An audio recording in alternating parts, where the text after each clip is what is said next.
His voice riles you up. His presence puts you off. There's this bitter taste that settles in your mouth whenever you remember him.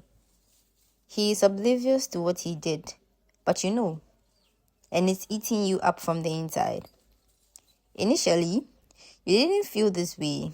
You thought you were taking the moral high road.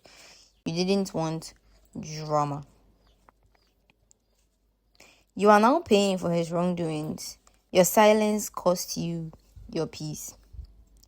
Resentment doesn't announce its presence like anger.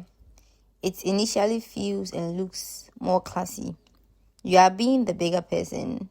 Then, over time, the unsaid things, the unresolved arguments grow into this terrible feeling.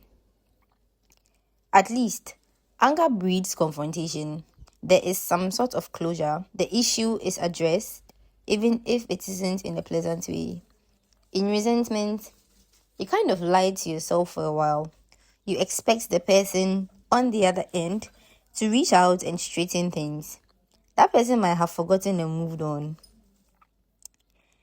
The person no longer registers that event as an important one, whereas you, in your resentment, end up revisiting the past hurtful event, reopening the wound, and hurting yourself further.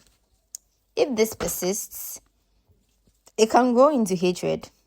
To hold resentment is to remain in relationship with the injury. It is a very strong form of attachment.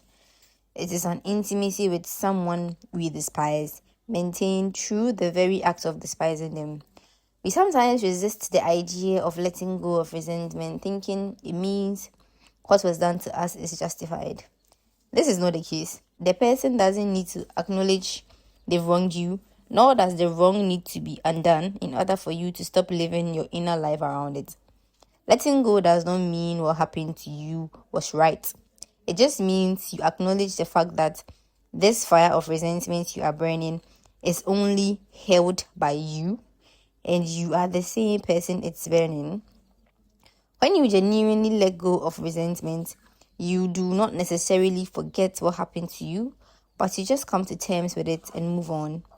You realize there is this freedom you walk with, and you are so light because there's no baggage dragging you backward. You are free.